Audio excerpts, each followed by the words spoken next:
सभी को नमस्कार। Welcome back to my channel. तो आज बड़े दिन बाद मैं आपके लिए एक नया टॉपिक लेके आई हूँ। तो वो टॉपिक रहेगा आज का जन्म और मृत्यु का पंजीकरण हम पंचायतों में कैसे करते हैं। तो मेरी मैक्सिमम ऑडियंस न्यू कमर या newly freshly appointed panchayat secretaries रहते हैं। तो मुझे इस टॉपिक पर बेसिक से लेके बात करनी पड़ेगी, बेसिक से घुसना पड़ेगा इसमें मुझे। तो हो सकता है कि जो पुराने सचिव इस वीडियो या इस चैनल को फॉलो करते हैं तो वो थोड़ा सा बोर होंगे, परंतु मैं गारंटी के साथ कह सकती हूँ कि आप इस वीडियो से कुछ ना कुछ नया ज़रूर सीखेंगे और ऐसा कुछ सीखेंगे जो आप अपने रूटीन या प्रोसीजर में फॉलो नहीं करते हैं जन्म मृत्यु से रिलेटेड। आप वीडियो को अंत तक ज़रूर देखिएगा, यही आपसे रिक्वेस्ट करती हूँ।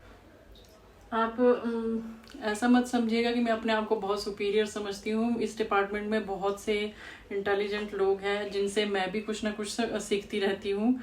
और मैं ये वीडियोस उन लोगों के लिए बनाती हूँ जो फ्रेशली अपॉइंटेड रहते हैं और ऐसे लोगों के लिए जिनको इन टॉपिक से रिलेटेड कहीं भी वैलिड या ऑथेंटिक इंफॉर्मेशन नहीं मिल पाती है। क्योंकि शुरुआत में जब मैं इस डिपार्टमेंट में लगी थी, मैं किसी से भी पूछती थी तो ओवर बर्डन होने के कारण या तो कोई बता नहीं पाता था, और अगर कोई बता पाता था तो वो आधी अधूरी इंफॉर्मेशन रहती थी, और जिससे मुझे रिकॉर्ड मेंटेनेंस में और इंस्पेक्शन के ऑडिट के टाइम में बहुत मुश्किल आई। तो इसीलिए मैं चाहती हूँ कि जो चीज़ें मैंने फेस की है वो चीज़ आप लोग फेस ना करें। तो मैं इसीलिए ये वीडियोस बनाती हूँ। हमेशा से मेरे पास हेडक्वार्टर और रोड हेड की पंचायतें रही है, तो मैंने सबसे ज़्यादा ऑडिट्स एंड इंस्पेक्शंस झेले हैं। तो इन्हीं कुछ कारणों से मुझे ऐसा लगता है कि मुझे ऐसे सचिवों की हेल्प करनी चाहिए जिनको भी कहीं से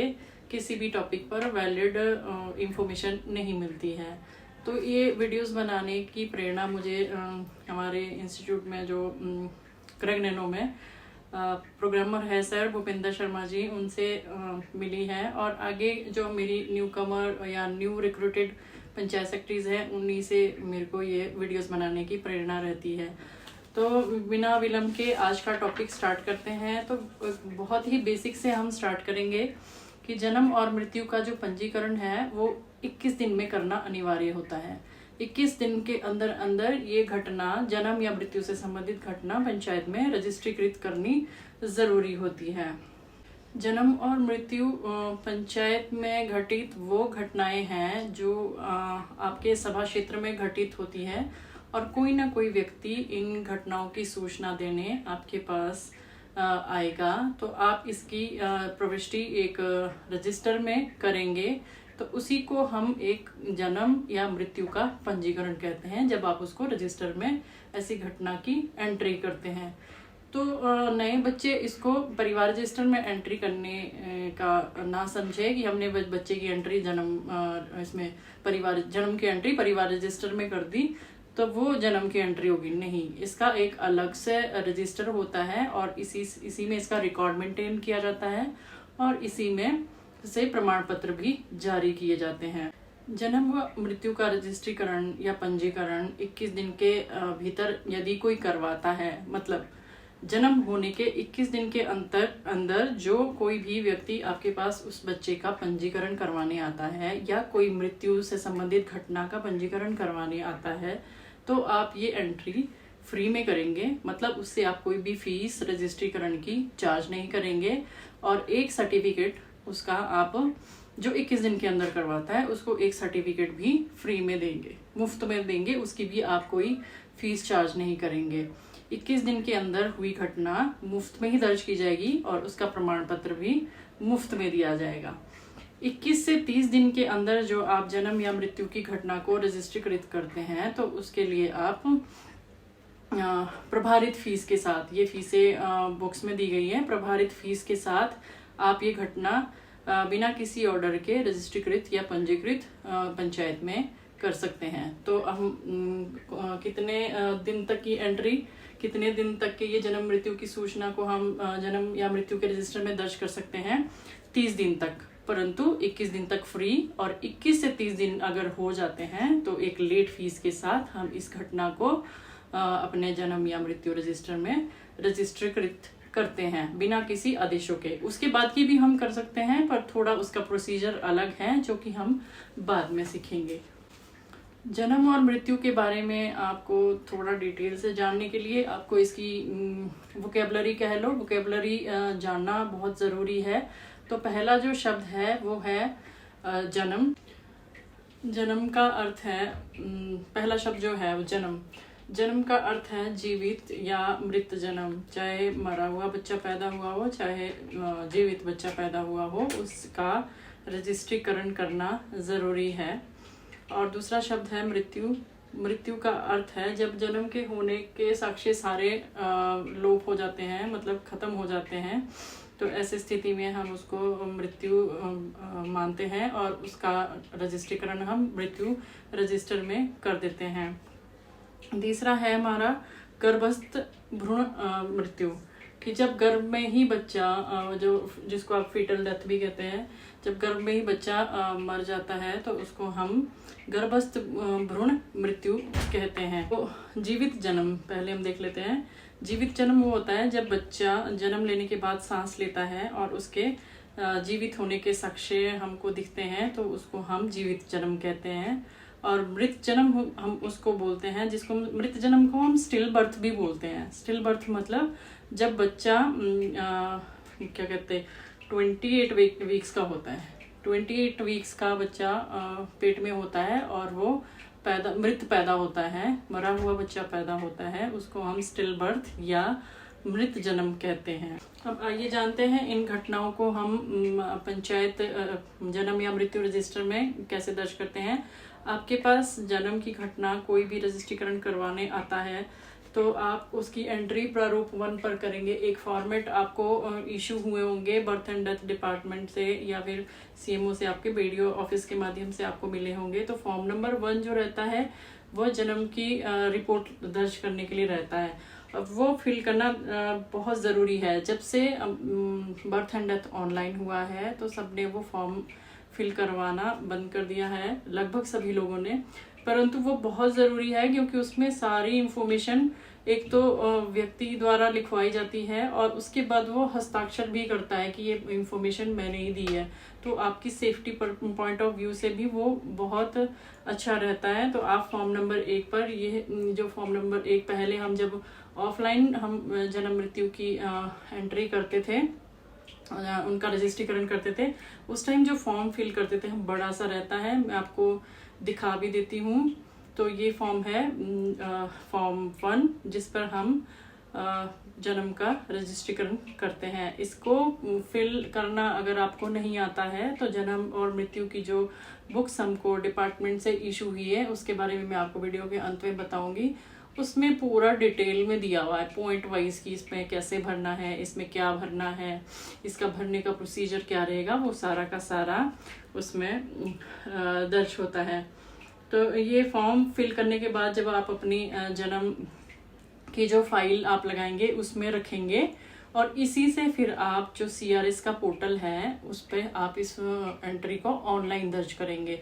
अब क्योंकि ऑफलाइन रजिस्ट्रीकरण करना 2015 के बाद लगभग बंद हो गया है, तो अब हम ये एंट्री जो है जन्म की ऑनलाइन करेंगे। तो ऑनलाइन हम कहाँ करेंगे? CRS पोर्टल पर। तो CRS पोर्टल कैसे ओपन होता है?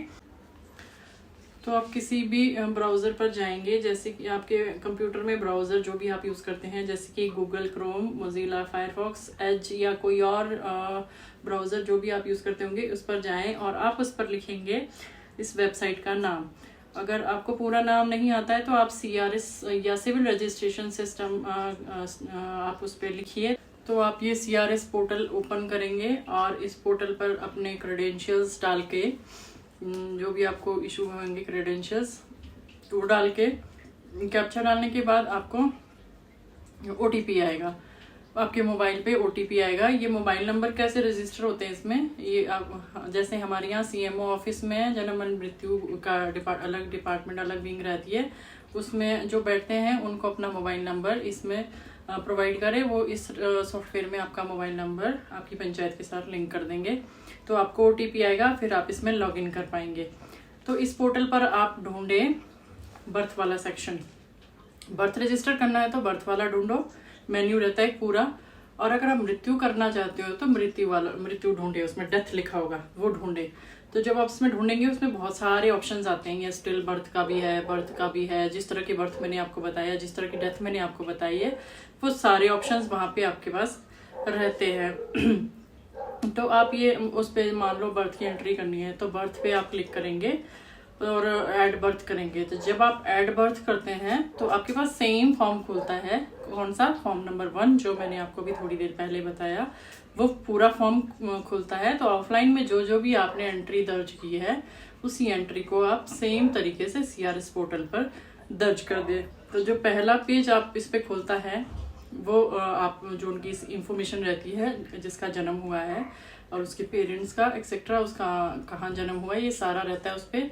वो करने के बाद आप जब नेक्स्ट पेज पे जाते हैं वो स्टैटिस्टिकल पार्ट होता है। वो बहुत ज़रूरी पार्ट है क्योंकि वो उसमें आंकड़े इकट्ठे होते हैं और जो कि गवर्नमेंट को जाते हैं वो आंकड़े गवर्नमेंट को सही जाने चाहिए। उसके बेस पे बहुत सारी चीज़ें हमारी प्लान होती है। तो वो स्टैटिस्टिकल पार्ट आपने ज़रूरी से अच्छे से फिल करना है और सही फिल करना है, ठीक है। उसी तरह से आप जो डेथ का है, डेथ का भी सेम रहेगा। डेथ वाला सेक्शन ढूंढे, मतलब डेथ का जो ऑप्शन है उसमें वो ढूंढे और उस पर जाके ऐड डेथ करेंगे। तो जब आप उस पूरा फॉर्म खोलता है सेम तरीके से है और उसका भी स्टैटिस्टिकल पार्ट आप खोलेंगे। बस मृत्यु का जब पंजीकरण करते हैं तो आपने कुछ चीज़ें ध्यान रखनी है, ठीक है। कि जैसे जब मृत्यु के कारण, स्पेशली जो मृत्यु के कारण होते हैं उसके लिए जो डॉक्टर्स होते हैं वो फॉर्म 4 फिल करते हैं या फॉर्म 4A फिल करते हैं। 4 वो तब करते हैं जब हॉस्पिटल के अंदर किसी मृत व्यक्ति को लाया जाता है, और 4A वो तब देते हैं जब जन्म की घटना कहीं और, मृत्यु की घटना कहीं और हुई हो। तो वो फॉर्म नंबर 4 जो आपका फॉर्मेट 1 तो बर्थ का था, फॉर्मेट 2 हमारा डेथ का रहेगा, तो उसके साथ लगाना ज़रूरी है। आप फोर्स ना करें लोगों को, मतलब सूचना देने वाले व्यक्ति को फोर्स ना करें, परंतु उनके पास अगर हॉस्पिटल ले जाया गया है तो उनके पास तब तक वो रहता ही रहता है। तो आपने वो फॉर्म 4 ज़रूरी लगाना है। उसमें क्या होता है, उसमें मृत्यु के कारण लिखे होते हैं। और स्पेशली जब ऐसा होता है, कई बार क्या होता है कि मृत्यु होगी और मृत्यु होने के पश्चात उसको हॉस्पिटल के परिसर में लाया जाता है। तो उस केस में उसका रजिस्ट्रेशन हॉस्पिटल में नहीं होता है, वो रजिस्ट्रेशन उसी संबंधित क्षेत्र में होगा जहाँ पे मृत्यु हुई है। तो वो मृत्यु हॉस्पिटल से एक वो ब्रॉट डेड का सर्टिफिकेट देते हैं और फॉर्म नंबर 4 भी देंगे कि मृत्यु के कारण भी बताएंगे, और ब्रॉट डेड का भी देंगे कि ये जो पर्सन है वो डेड लेके आए थे इसको हॉस्पिटल में। तो उसका रजिस्ट्रीकरण वो हॉस्पिटल में नहीं करते हैं, उसका रजिस्ट्रीकरण हम पंचायत में संबंधित क्षेत्र में करेंगे। जो भी वो थोड़ा उससे भी आइडिया लग जाता है, जो रिपोर्ट उन्होंने बनाई होती कि मृत्यु कब जैसे हुई थी, तो उसके अनुसार आइडिया लग जाता है कि यहाँ जैसे रास्ते में हुई होगी तो संबंधित क्षेत्र में, उसी क्षेत्र में वो मृत्यु दर्ज की जाए। और जब आप मृत्यु रजिस्टर करते हैं तो फॉर्म A भी लें लोगों से अगर उनके पास है। वैसे किसी को फोर्स नहीं करना है, बट वो बहुत ज़रूरी फॉर्म होता है, उसको आप इसके साथ लगा दें। वो फॉर्म नंबर 4 जो है वो इस तरह का रहता है, आप स्क्रीन पे देख सकते हैं। वो फॉर्म ऐसे हॉस्पिटल से आपको दिया गया होगा।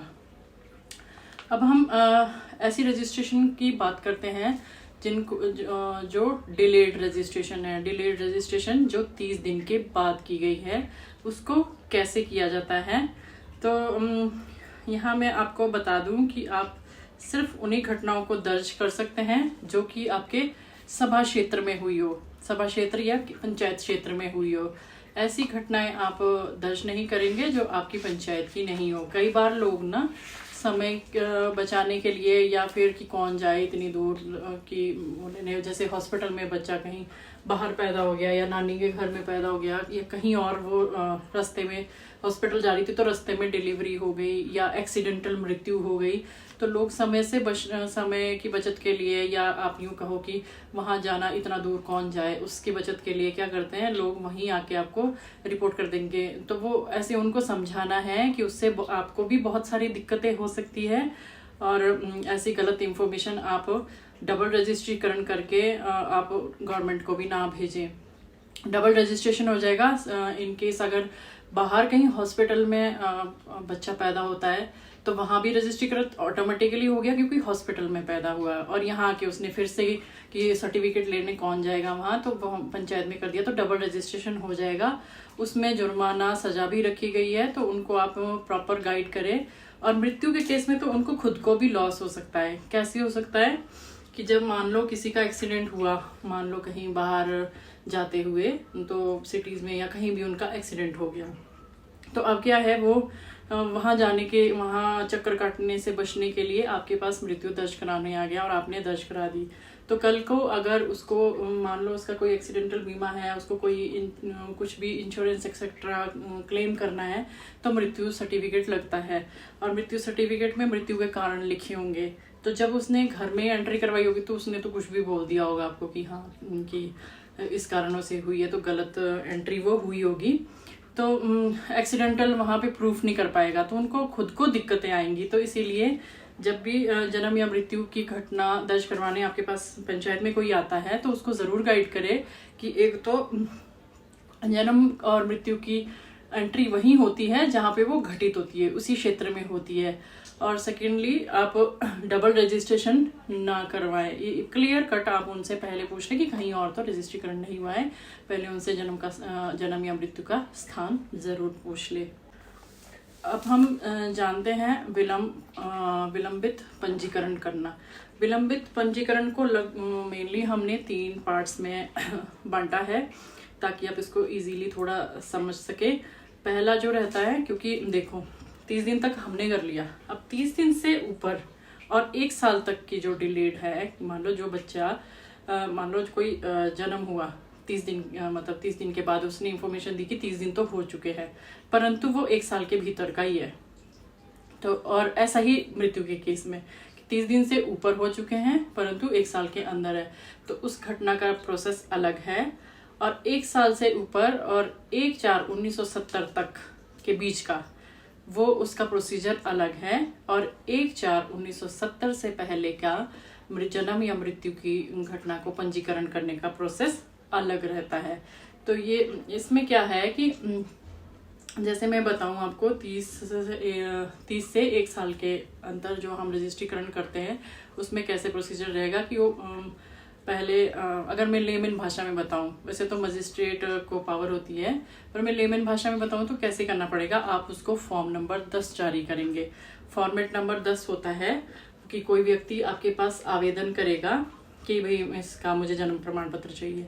जब आप देखेंगे कि उस ईयर में उसका जन्म दर्ज नहीं है तो आप उससे 1 साल पहले देखेंगे, 1 साल बाद देखेंगे, 3 साल तक आप उस जन्म या मृत्यु की तलाशी करेंगे। अगर आपको वो रिकॉर्ड में नहीं मिलता है तो आप उसको फॉर्म नंबर 10 जारी करेंगे। फॉर्म नंबर 10 है कि नॉन अवेलेबिलिटी सर्टिफिकेट है कि इसका जन्म या मृत्यु से रिलेटेड घटना दर्ज नहीं है। बस ये भी पूछना है उनसे कि ऐसा तो नहीं कि पहले ही उन्होंने कहीं डिले रजिस्ट्रेशन करवाया हुआ हो, तो उस केस में वो एक स्पेशल केस रहेगा। अदरवाइज आप फॉर्म नंबर 10 उसको जारी करेंगे।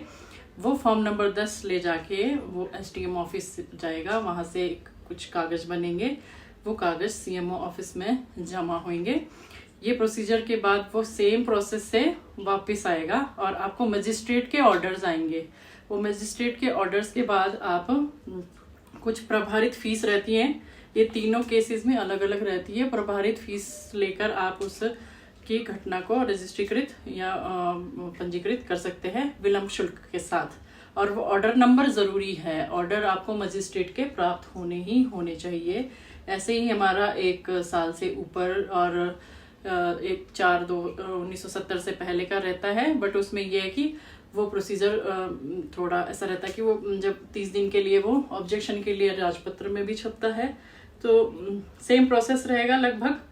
परंतु 1 साल से ऊपर और 1/4/1970 तक का रजिस्ट्रेशन जो स्टार्टिंग प्रोसीजर वो सेम रहेगा कि फॉर्म नंबर 10 जारी होगा, फिर तहसील से कोई कागज बनेंगे, तो कुछ वो साक्ष्य लेते हैं कि जन्म या मृत्यु की घटना हुई है कि नहीं हुई है, फिर वो सेम CMO को जाता है, CMO से वो मुख्य रजिस्ट्रार को जाता है, फिर वहाँ वो गजट में प्रिंट होता है ऑब्जेक्शंस के लिए, और सेम रूट से वो वापिस आएगा। एक कॉपी वो जो एप्लीकेंट होता है उसको भी देता है, और एक कॉपी पंचायत को भी आएगी। तो आप वो ऑर्डर्स जो होते हैं वो जब आप देखेंगे ऑनलाइन भी एंट्री करेंगे तो ऑर्डर नंबर मांगता है, और जो आपने डिले फीस जो काटी है पंजीकरण की उसकी रिसीट नंबर भी आपसे मांगता है। तो वो ज़रूरी है, आप अपने लेवल पर ये रजिस्ट्रीकरण नहीं कर सकते हैं। अब 1/4/1970 से पहले का क्या है कि 1/4/1970 से पहले जन्म और मृत्यु के कोई ऐसे रूल्स नहीं थे जो पूरे भारतवर्ष में एक जैसे रूल्स फॉलो किए जाएं। अलग अलग तरीके से होता था, या तो जन्म मृत्यु का रजिस्ट्रीकरण होता ही नहीं था। तो उस केस में अगर मान लो कोई इससे पहले का कोई व्यक्ति आपके पास आता है जन्म या मृत्यु का प्रमाण पत्र लेने, तो उसका पंजीकरण आप कैसे करवाएंगे अगर वो दर्ज नहीं है। तो उसका भी एक प्रोसीजर है, सेम फॉर्म नंबर 10 आपका जो आपके आंसर रहेगा वो फॉर्म नंबर 10 ही रहेगा कि फॉर्म नंबर 10 आप उसको देंगे, पर उनकी भी रजिस्ट्रीकरण आप कर सकते हैं ऑर्डर्स के द्वारा, जो मजिस्ट्रेट ऑर्डर्स करता है उसके द्वारा, और उसकी भी एक वही प्रोसीजर आप फॉलो करेंगे। तो 1/4/1970 से पहले के घटनाओं को रजिस्ट्रीकरण जब आपने करना है तब भी आपको संबंधित जो अपॉइंटेड अथॉरिटीज रहती है उनकी ऑर्डर्स मिलने के बाद ही इन घटनाओं को आप प्रभारित फीस के साथ, फीस अलग अलग है जैसे मैंने बताया, प्रभारित फीस के साथ आप इसकी घटना को दर्ज कर सकते हैं। तो हमने देखा है बहुत सारे केसेस में, जैसे कि आधार कार्ड कोई अपडेट करवाने आता है तो वो फॉर्म नंबर 5 आपसे मांगता है। फॉर्म नंबर 5 क्या है? जन्म का जो प्रमाण पत्र आप जारी करते हैं वो फॉर्म नंबर 5 पर करते हैं, और मृत्यु का करते हैं फॉर्म नंबर 6 पे। तो जो फॉर्म नंबर 5 आपसे मांगता है आधार कार्ड की अपडेशन के लिए, आप कहते हैं उनको भेज देते हो कि है नहीं, और मतलब तो उसको गाइड करो कि जन्म की एंट्री करवा ली अपनी उसका, क्योंकि 1/4/1970 से पहले गवाहों की भी जरूरत रहती है अलग, मतलब वो डिपेंड करता है कि अगर उसके पास अपने जन्म के कोई भी साक्ष्य नहीं है तो आप क्या कहते हैं उनको गाइड करें कि आपसे जो बड़े व्यक्ति हैं, आपके समय में जो पैदा हुए आपसे बड़े हैं, वो गवाह के रूप में उनके साथ जाएंगे। जब वो तहसील से कागज बनाएंगे उनको भी आप फॉर्म नंबर 10 जारी करेंगे, उनका भी रजिस्ट्रीकरण पंचायत में करवाए ताकि उनको कोई भी सर्टिफिकेट बनवाने में आसानी हो जहाँ भी जन्म प्रमाण पत्र की आवश्यकता हो। अब इसी तरीके से हम बाहर से आए व्यक्ति मतलब फॉरेन रिटर्न जो रहते हैं उनके बच्चों की घटना को भी हम पंचायत में दर्ज कर सकते हैं, परंतु तभी अगर वो यहाँ परमानेंट रहने के मकसद से आए हों। तो उनका रजिस्ट्रीकरण करने के लिए हमें यहाँ आने की, जब उनका यहाँ पे एंट्री होती है आने की, जब वो वापस आते हैं उस डेट से और 60 दिन के भीतर आप उस रजिस्ट्रीकरण को कर सकते हैं। और उसके बाद अगर वो उससे भी लेट हो जाता तो सेम प्रोसीजर रहेंगे, आप उसके लिए 13(3) भी पढ़ सकते हैं। तो बाहर से आए व्यक्तियों का रजिस्ट्रीकरण के बच्चों का रजिस्ट्रीकरण भी आप कर सकते हैं। इसके अलावा पंचायत में गुमशुदा व्यक्तियों के मृत्यु का रजिस्ट्रीकरण भी होता है, और गोद लिए गए बच्चे के जन्म का भी रजिस्ट्रीकरण होता है। तो गुमशुदा के केस में थोड़ा मुश्किल रहता है क्योंकि उसका जन्म मृत्यु स्थान और समय दिनांक इत्यादि के बारे में थोड़ा सा मुश्किल रहता है। तो उस केस में क्या होना चाहिए कि 7 साल तक जो व्यक्ति ना देखा गया हो ना कहीं पाया गया हो, जिसकी सूचना किसी भी प्रकार से किसी के पास उपलब्ध ना हो, उसकी आप रिपोर्ट करेंगे पहले पुलिस थाने में, और उसके बाद आपके पास न्यायालय द्वारा निर्धारित 7 साल बाद तिथि, और जो तिथि उन्होंने जारी की होगी अपने ऑर्डर्स में, उसके अकॉर्डिंग आप मृत्यु की जो घटना को है वो रजिस्ट्री कर सकते हैं गुमशुदा व्यक्ति के केस में। गोद लिए हुए बच्चे का जन्म रजिस्ट्रीकरण करना भी अनिवार्य रहता है। तो इस केस में अगर तो बच्चे का जन्म रजिस्ट्रीकरण पहले ही हुआ है तो मूल रिकॉर्ड में जो जन्म का मूल रिकॉर्ड है, मूल रिकॉर्ड मतलब फॉर्म नंबर 1 है जन्म का, उसमें उसके माता पिता के नाम की एंट्री मार्जिन में डाल दी जाएगी। मतलब मार्जिन में डाल के एक जो स्लैश लगाते हैं उसके अंदर उसके माता पिता का, जिन्होंने उसको गोद लिया है, उनके नाम मूल रिकॉर्ड में दर्ज किए जाएंगे, और उनको जन्म प्रमाण पत्र ऐसे जारी होगा उस पे ना तो दत्तक पुत्र या पुत्री लिखा जाएगा और ना ही उसके पुराने पेरेंट्स के नाम लिखे जाएंगे। उसका नए पेरेंट्स जो खुद लेने के बाद है वैसा सर्टिफिकेट जारी किया जाएगा। और अगर वो बच्चा पहले से रजिस्ट्रीकृत नहीं है तो उस केस में क्या करना है, जो उसके प्राकृतिक माता पिता है उनसे उसके जन्म या स्थान की इंफॉर्मेशन ले लें और प्रोसीजर के साथ जैसा भी प्रोसीजर रहता है उसके अकॉर्डिंग उसकी जन्म की एंट्री आप करवाएंगे नए माता पिता के नाम के साथ। और यदि किसी स्पेशल केस में ऐसा है कि उसके प्राकृतिक माँ बाप को उसके जन्म की डिटेल्स मालूम नहीं है या उसके पेरेंट्स है ही नहीं, ठीक है, बायोलॉजिकल पेरेंट्स है ही नहीं, तो उस केस में जो मुख्य चिकित्सा अधिकारी हो रहता है वो एक मेडिकल रिपोर्ट बनाता है कि उसका जन्म लगभग उसका जन्म ये है, इतने साल का ये हो गया और इसकी डेट और जन्म का वो आपको साक्ष्य वो मेडिकल रिपोर्ट में के माध्यम से आपको देंगे। तो उस बेस पे आप जन्म का रजिस्ट्रीकरण उस बच्चे का करेंगे। मैं आपको ये भी बताना चाहती हूँ कि जो सरकारी संस्थान मतलब सरकारी अस्पतालों में जो बच्चे पैदा होते हैं या जो मृत्यु उनके परिसर में होती है उसका रजिस्ट्रीकरण वहीं किया जाता है। उनके हॉस्पिटल में ही एक विभाग एक सेक्शन स्पेशल होता है जो जन्म और मृत्यु की रजिस्ट्रीकरण की घटनाओं को रजिस्ट्रीकृत करता है। तो ऐसी घटनाओं को आप रजिस्ट्रीकृत नहीं करेंगे, ना ही आप उनको प्रमाण पत्र जारी करोगे। उनकी रजिस्ट्रीकरण भी हॉस्पिटल में होएगी और उनका प्रमाण पत्र भी हॉस्पिटल से ही जारी होगा। और प्राइवेट हॉस्पिटल्स के केस में क्या होगा कि संबंधित जो वहाँ पंचायत क्षेत्र है या नगर पंचायत क्षेत्र है या नगर पालिका कोई भी है वहाँ, तो उनको वो रिकॉर्ड जन्म मृत्यु की घटनाओं का वहाँ पे वो भेजेगा और उनकी जो जन्म और मृत्यु की जो घटनाओं को वो एंट्री करना सुनिश्चित वही प्राइवेट हॉस्पिटल्स करेंगे। तो सरकारी हॉस्पिटल के केस में क्या है, मैंने बताया कि आप जो भी बच्चे सरकारी हॉस्पिटल में पैदा हुए या जो भी मृत्यु सरकारी हॉस्पिटल में हुई है कहीं भी हुई है पूरे देश में, वो उसका जन्म प्रमाण पत्र वहीं से मिलेगा क्योंकि उसकी रजिस्ट्रीकरण वहीं से होगी। तो लोगों को आप प्रॉपरली गाइड करें। उनसे जब भी वो आपके पास ऐसी घटना दर्ज करवाने आते हैं तो उनको कहो कि ये घटना ऑटोमेटिकली वहाँ रजिस्ट्रीकृत हो चुकी है, तो उसकी डबल एंट्री आप वहाँ या दूसरी जगह ना करवाएं। अब लास्ट जो टॉपिक मेरा रह गया है वो है करेक्शंस का, कि हम इन जन्म रजिस्टर में या मृत्यु रजिस्टर में करेक्शंस कैसे कर सकते हैं या कौन कौन सी करेक्शंस कर सकते हैं। पहली बात तो मैं यहाँ कहना चाहूँगी आपको, क्योंकि अब ये सारी घटनाएं ऑनलाइन रजिस्ट्रीकृत होती है, तो जब आपके पास कोई भी व्यक्ति जन्म या मृत्यु की सूचना देने के लिए पंचायत में आता है तो आप उसको सारी चीज़ें उसी टाइम ढंग से गाइड कर दीजिए कि अगर आपने नाम रखा है तो सही से अभी आप मुझे बता दें और जितनी भी डिटेल्स है उसकी वो सही से आप दर्ज करवाएं।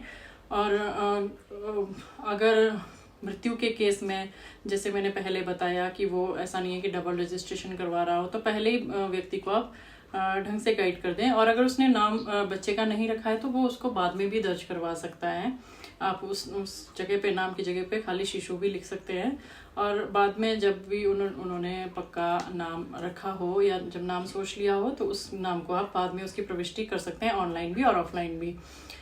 तो करेक्शन करने से मैं हमेशा ये बोलती हूँ कि आप बचें, परंतु जो फिर भी इसमें कुछ कुछ चीज़ों में को लेके करेक्शंस की आपको छूट दी है, ज़्यादा नहीं दी है। जन्म रजिस्टर क्योंकि मूल रिकॉर्ड जन्म का होता है तो इसको आप बेस हर चीज़ का बेस इसी को मानेंगे। अगर किसी का परिवार रजिस्टर में गलत है, कुछ और दर्ज है, तब वो रिकॉर्ड चेंज किया जा सकता है।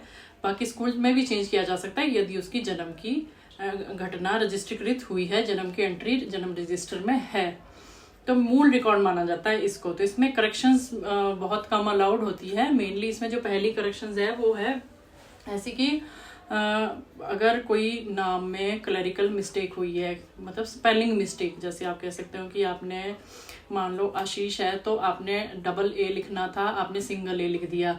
तो इस तरह की करेक्शंस हम इसमें जो क्लरिकल मिस्टेक्स जिनको हम बोलते हैं उसको कर सकते हैं। और कुछ ऐसी बाय मिस्टेक चढ़ गई है या क्या कहते हैं कुछ मिस्टेक्स हो जाती हैं, उनको करेक्शन करवाने का भी प्रोसीजर है। पर आपके पास दो जो बुद्धिजीवी लोग रहेंगे वो आपको उस बारे में बताएंगे, वो आपको लिखित में देंगे कि हाँ ये जो इसके जन्म या मृत्यु से संबंधित है, ये इस प्रविष्टि को ये रजिस्टर में गलत दर्ज है।